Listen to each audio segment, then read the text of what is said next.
Hello नमस्कार प्यारे बच्चों। मैं आपके अपने channel all exams GK with Vipin में आपका एक बार फिर स्वागत करता हूं।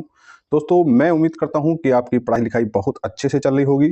और दोस्तों देखिए, आपको अब पढ़ाई में अच्छे से लग जाना है क्योंकि आपकी परीक्षा बहुत नज़दीक आने वाली है। ठीक है। और जैसे कि आप जानते हैं कि मिशन वर्दी 2025 के तहत यूट्यूब पर पहली बार दोस्तों स्टैटिक जीके की जो एक हम श्रृंखला लेकर आए हैं। दोस्तों ये श्रृंखला इतनी बेहतर श्रृंखला है क्योंकि जो भी टॉपिक हम अपना स्टैटिक जीके का लेके आते हैं उसका हम पूर्ण समाधान यानी कि उससे संबंधित हम कोई भी डाउट रहने देते हैं। ठीक है। तो जैसे कि दोस्तों आज का जो हमारा क्लास का टॉपिक है कि मानव शरीर यानी कि ह्यूमन बॉडी। ठीक है। तो मानव शरीर से संबंधित जितने भी क्वेश्चंस परीक्षाओं में बनते हैं या बने हैं दोस्तों, आज सभी क्वेश्चंस को हम एक क्लास में करने वाले हैं। ठीक है। देखिए, हो सकता है क्लास जो है 15 से 20 मिनट की हो सकती है, परंतु आपको धैर्य के साथ इस क्लास को देखना है। इस क्लास को 1 से 2 बार देखना है। वैसे भी क्या है कि प्ले लिस्ट बनी हुई है, टॉपिक वाइज जितनी भी हमारी स्टैटिक जीके की क्लासें आ रही हैं या आने वाली हैं। इस श्रृंखला में हमारे जो है लगभग 200 टॉपिक जीके स्टैटिक जीके के होने वाले हैं। तो चलिए दोस्तों अपनी क्लास को स्टार्ट करते हैं। देखिए दोस्तों, जो भी अभी नए हो बच्चे, तो दोस्तों मैं आपसे रिक्वेस्ट करना चाहता हूं, कृपया सब्सक्राइब वाला बटन दबा के इस चैनल के साथ जुड़ जाइए। ठीक है। और देखिए, जो भी साथियों ने इस चैनल को सब्सक्राइब कर लिया है, मैं उन्हें बहुत बहुत दिल से धन्यवाद करता हूं। तो चलिए दोस्तों अपनी क्लास स्टार्ट करते हैं।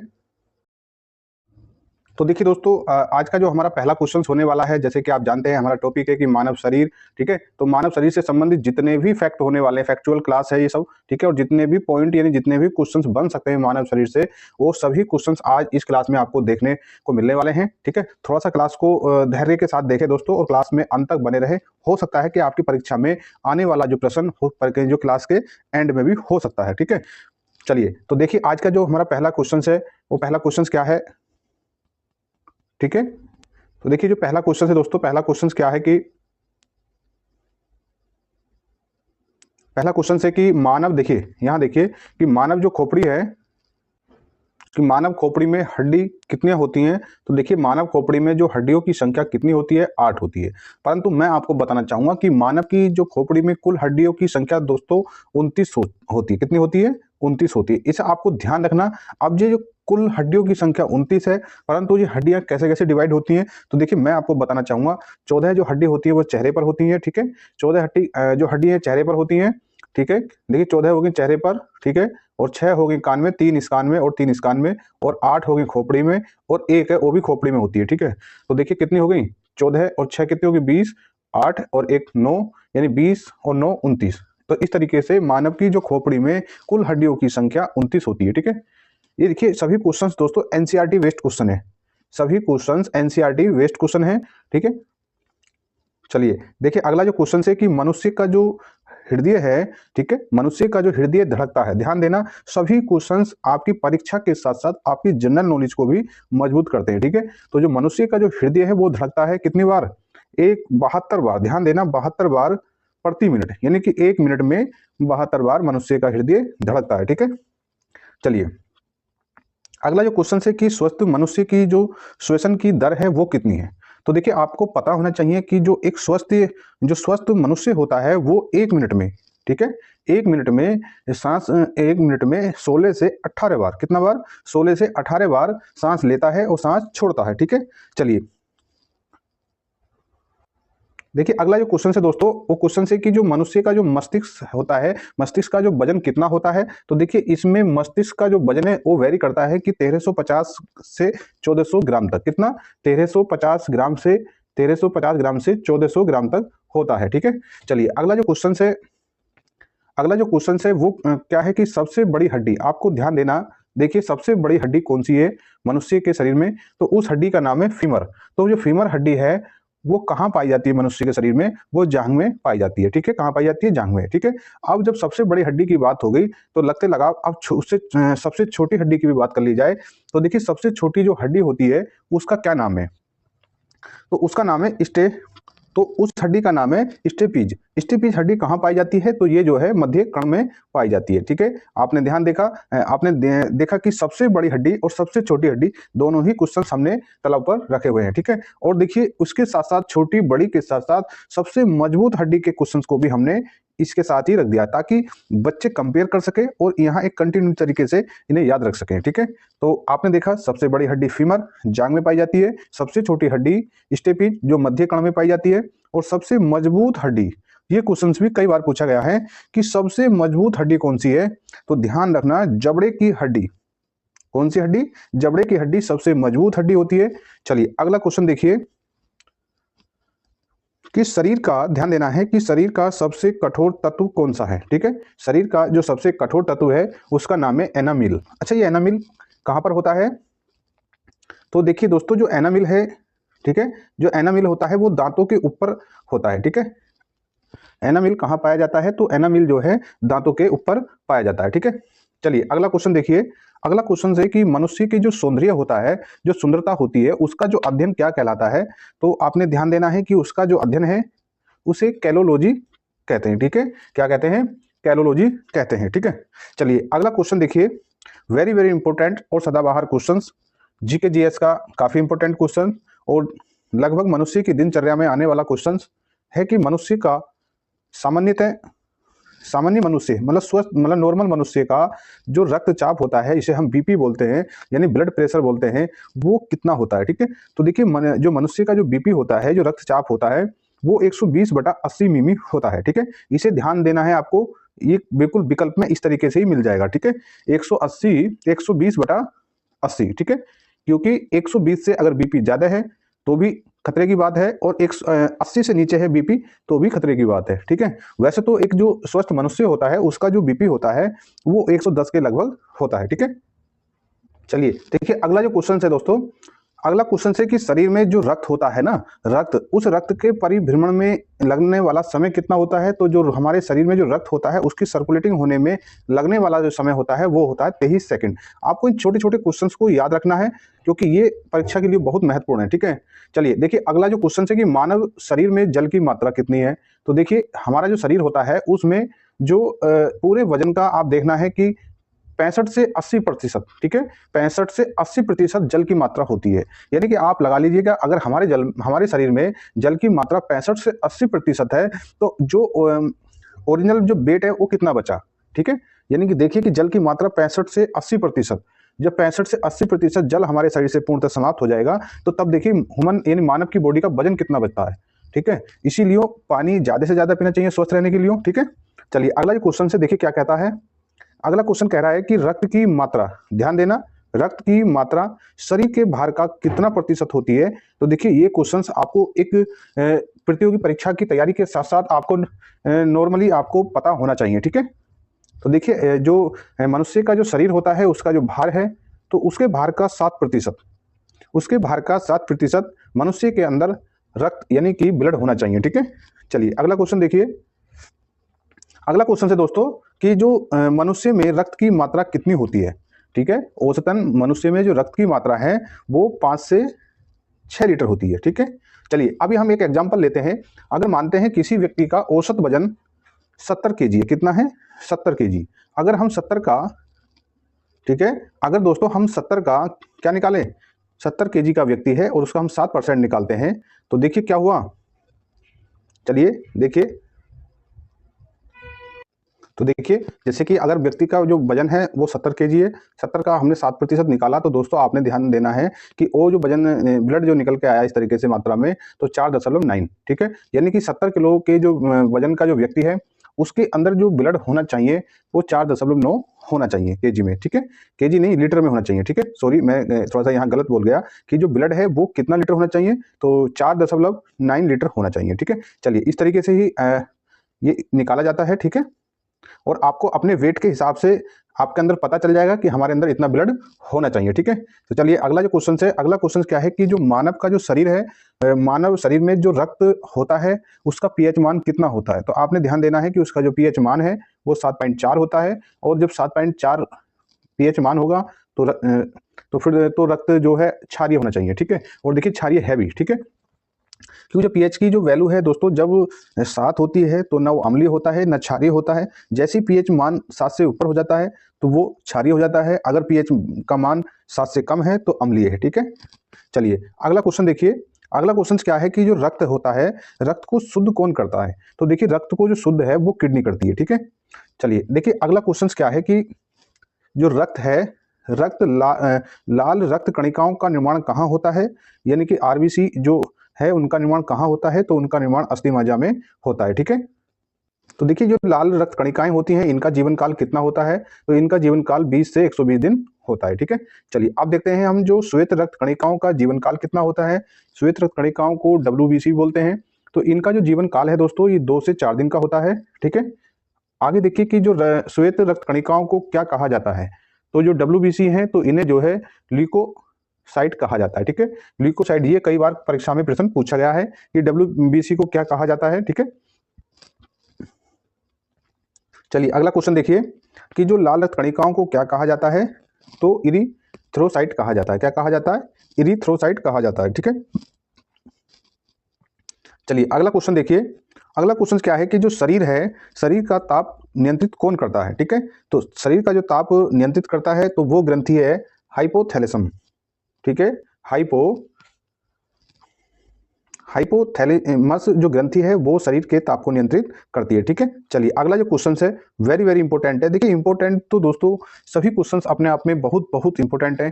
ठीक है, चलिए देखिए कि सर्वदाता रक्त समूह जिसे हम यूनिवर्सल डोनर कहते हैं कौन सा है? तो ओ जो रक्त समूह है उसे सर्वदाता कहा जाता है। ठीक है, चलिए अगला क्वेश्चन देखिए कि सर्वग्राही रक्त समूह कौन सा है? तो जिसे हम यूनिवर्सल रिसेप्टर भी कहते हैं तो उसे हम ए भी कहते हैं। कहने का मतलब ये हुआ तो सर्वाधिक जो सर्वदाता रक्त समूह ओ को कहते हैं और सर्वग्राही रक्त समूह ए बी को कहते हैं। ठीक है, चलिए आगे देखिए ब्लड बैंक क्या कहलाता है?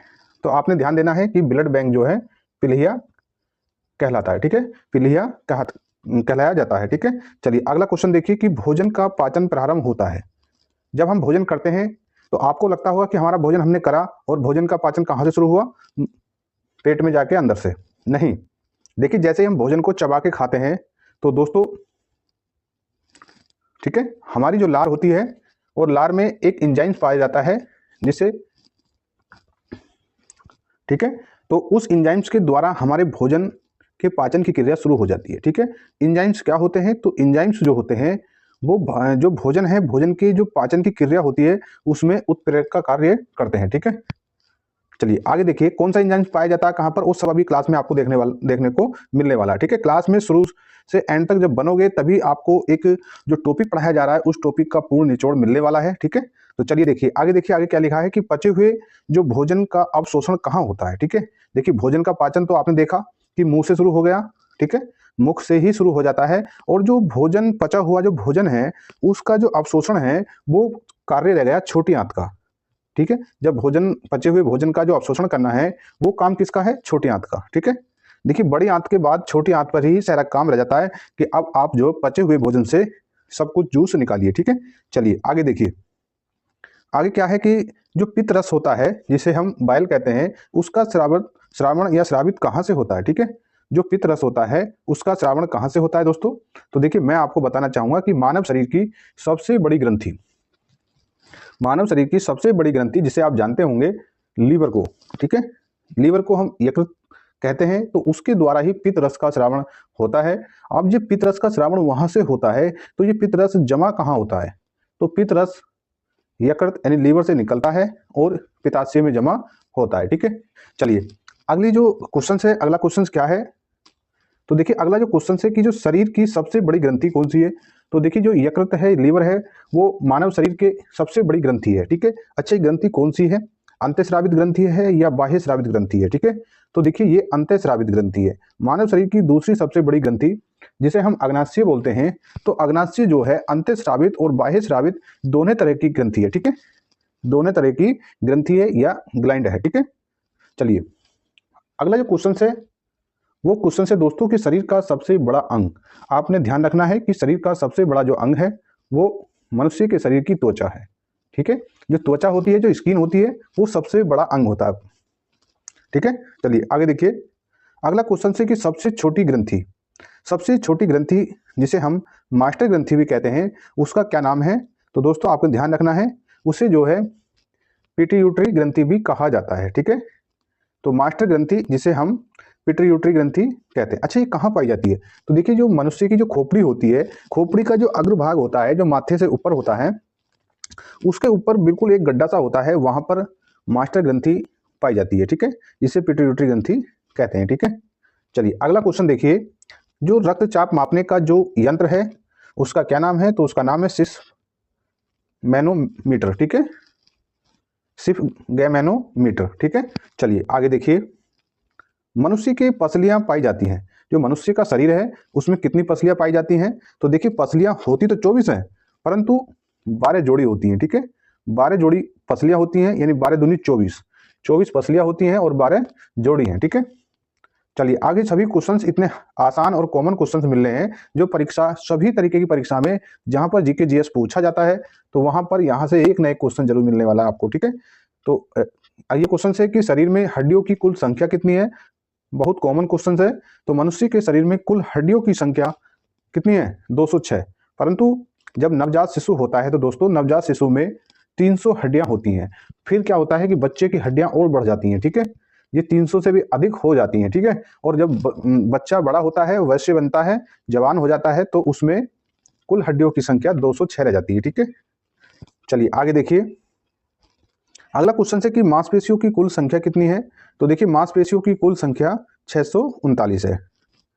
देखिए, जो हम आपको बता रहे थे ना कि जो भोजन का पाचन मुख से ही शुरू होता है, तो वहां जो लार होती है, लार में जो पाए जाने वाला जो इंजाइम्स होता है, उसे टाइलिन बोलते हैं। क्या बोलते हैं? टाइलिन। अच्छा, ये टाइलिन नामक जो इंजाइम्स होता है, तो ये जो भोजन के जो पाचन की जो क्रिया होती है, उसे क्या करता है? उसे और तेज कर देता है, क्योंकि इंजाइम्स जो है ये एक उत्प्रेरक का कार्य करते हैं। ठीक है, चलिए अगला जो क्वेश्चन है कि जो लिंग होता है, जो लिंग का निर्धारण होता है, वो किससे होता है? तो जो पुरुष होता है, पुरुष के जो क्रोमोसोम पर निर्भर होता है। ठीक है, यानी कि मनुष्य के गुणसूत्र पर निर्भर करता है इस लिंग का निर्धारण। ठीक है, चलिए आगे देखिए। अगला जो क्वेश्चन है, वो क्वेश्चन है कि जो मनुष्य है, मनुष्य का जो हृदय है, हृदय होता है वो 4 कोष्ठीय होता है। ठीक है, चलिए अगला क्वेश्चन देखिए कि शरीर में जो गुणसूत्र होते हैं, जो क्रोमोसोम होते हैं, उनकी संख्या कितनी है? तो देखिए, मनुष्य में जो गुणसूत्रों की कुल संख्या 46 है, और इसमें 23 जोड़ी गुणसूत्र पाए जाते हैं, यानी कि 22 जोड़ी तो कॉमन होते हैं, परंतु जो 23वां जो जोड़ी होता है, वो ही मनुष्य का लिंग निर्धारण करता है। ठीक है, चलिए आगे देखिए कि शरीर की सबसे बड़ी कोशिका कौन सी है? तो आपने ध्यान रखना है, सबसे बड़ी कोशिका जो है वो तंत्रिका कोशिका है। ठीक है, चलिए आगे देखिए कि RH फैक्टर की खोज किसने की थी? तो RH फैक्टर की खोज करता है लैंड स्टीनर एवं वीनर। ये भी परीक्षा में कई बार पूछा गया है। ठीक है, देखिए सभी क्वेश्चन परीक्षा में पूछे गए हैं। चलिए आगे देखिए कि शरीर में अमीनो अम्ल की संख्या कितनी है? ये भी पूछा गया है, कई बार पूछा गया है कि शरीर में अमीनो अम्ल की संख्या 20 है।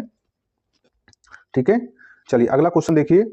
अगला क्वेश्चन क्या है कि जो शरीर है, शरीर में प्रतिदिन मूत्र बनता है, यानी कि मनुष्य के शरीर में प्रतिदिन मूत्र बनता है 1.5 लीटर। ठीक है, चलिए आगे देखिए कि जो मूत्र दुर्गंध देता है, किसके कारण देता है?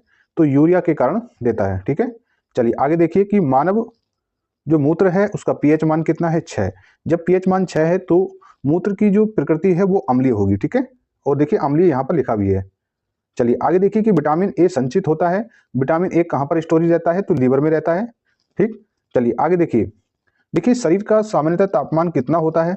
तो देखिए दोस्तों, मनुष्य के शरीर का जो तापमान मापन के लिए जो होता है, क्योंकि 3 स्केल आज के समय में प्रयोग किए जा रहे हैं, एक फ़ारेनहाइट, एक सेल्सियस और एक केल्विन। तो इन तीनों ही स्केल पर मनुष्य की बॉडी का टेम्परेचर कितना होता है,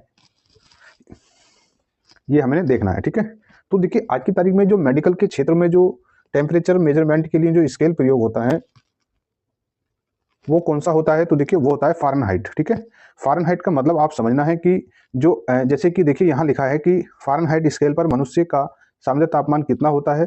तो 98.6 डिग्री फ़ारेनहाइट होता है। ठीक है, जैसे कि आप देखते हैं कभी कभी आपको फीवर यानी कि बुखार हो जाता है, तो जब आप डॉक्टर के पास जाते हैं, तो डॉक्टर जब टेम्परेचर मेजरमेंट करते हैं, तो वो कहते हैं कि 101 बुखार है।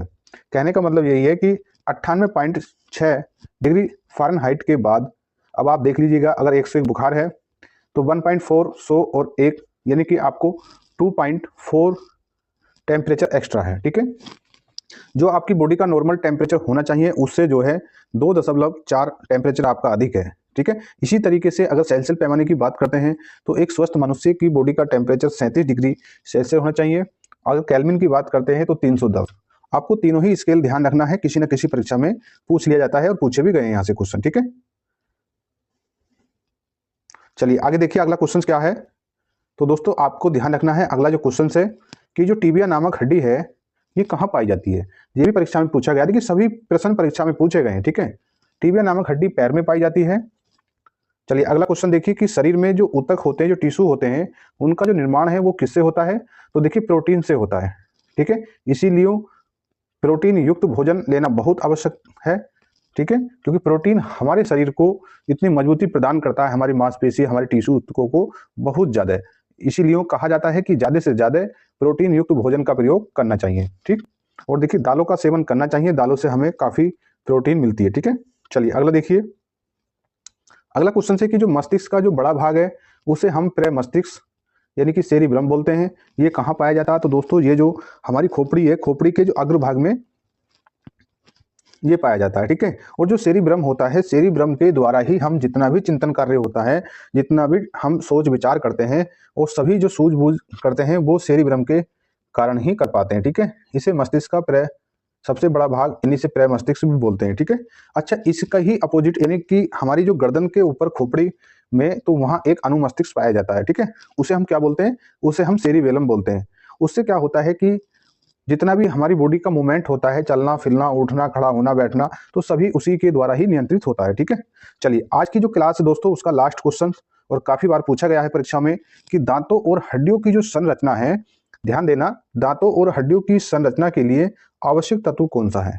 तो देखिए वो जो आवश्यक तत्व है उसका नाम है कैल्शियम एवं फास्फोरस। ठीक है, क्या नाम है, कैल्शियम एवं फास्फोरस। तो देखिए दोस्तों आपने देखा कि जो मनुष्य की जो बॉडी है उससे संबंधित जितने भी क्वेश्चंस परीक्षा की दृष्टि से बन सकते थे, और देखिए हमने सभी क्वेश्चंस को यहाँ पर कवर कर लिया है। ये क्वेश्चन दोस्तों हर एक किसी न किसी परीक्षा में पूछे गए हैं और बार बार भी पूछे गए हैं, इसीलिए हमने इन क्वेश्चंस को कराना आपके टॉपिक में बहुत महत्वपूर्ण समझा। तो दोस्तों देखिए थोड़ा क्लास लंबी हो गई है, कोई बात नहीं, घबराना नहीं, बेहतर तैयारी के लिए समय देना ही पड़ता है। ठीक है, तो चलिए देखिए दोस्तों, अगर आपको क्लास अच्छी लगती है तो कृपया क्लास को लाइक करें, अपने दोस्तों में शेयर करें, उन्हें बताएं कि बेहतर तैयारी का जो एक प्लेटफॉर्म है all exams GK with Vipin. ठीक है, और दोस्तों देखिए अगर अभी आप नए हैं चैनल पर तो कृपया सब्सक्राइब वाला बटन दबाइए और हमारे साथ बेहतर तैयारी के लिए जुड़िए। चलिए मिलते हैं आपसे अपनी अगली क्लास में, तब तक जय हिंद, जय भारत।